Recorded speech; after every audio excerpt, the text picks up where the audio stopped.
महाराष्ट्र और यूपी ने इसमें प्रयोग किया, पर शायद आधे अधूरे मन से, और यही वजह थी ये उड़ान ठीक से नहीं भर पाई। ये सब करने का बड़ा मकसद था तेल इंपोर्ट को कम करना, क्योंकि भारत बैलेंस ऑफ पेमेंट्स की दिक्कत झेलता आया है।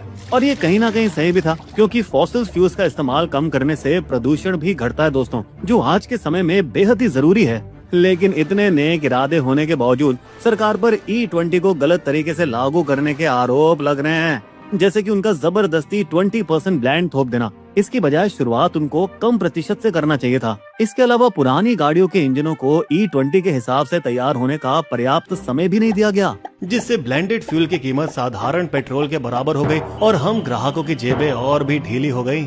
दोस्तों बता दें, गाड़ी को E20 योग्य बनाने के लिए फ्यूल लाइंस, सील्स और गैस्केट जैसी चीजें बदलनी पड़ती हैं, लेकिन ये खर्चा वैसे ही परेशान इंसान पर और बोझ डाल रहा है। दोस्तों आपने देखा ही होगा, सड़क पर ज्यादातर गाड़ियां मारुति सुजुकी की है, और शायद इसी का फायदा उठा के वो 6000 की किट बना रही है, ताकि पुरानी कारों में E20 से दिक्कतें ना आए। अब इस तरफ महिंद्रा एंड महिंद्रा, hyundai और टाटा मोटर्स ने दावा किया है कि उनकी गाड़ियां पुरानी हो या नहीं, E20 फ्यूल पर आसानी से चलेंगी। दोस्तों इस मामले में भारत ब्राजील का तरीका अपना सकता था, जहां एथेनॉल फ्यूल 40% सस्ता किया गया, 50% रोड टैक्स में छूट दी गई और पब्लिक अवेयरनेस कैंपेन चलाया गया, जिससे ये स्कीम धमाकेदार हिट हो गई। इसके बाद भी ब्राजील, अमेरिका और यूरोप आज भी प्योर पेट्रोल और कम एथेनॉल ऑप्शन देते हैं, क्योंकि वहां ग्राहक सुरक्षा और इंजन सेफ्टी के कड़े कानून हैं। तो अब यहाँ सवाल ये उठता है, भारत जो दुनिया के एथेनॉल उत्पादन का सिर्फ 5% बनाता है, उसने इतनी जल्दी नेट जीरो एमिशन गोल्स के नाम पर ट्रांजिशन क्यों किए?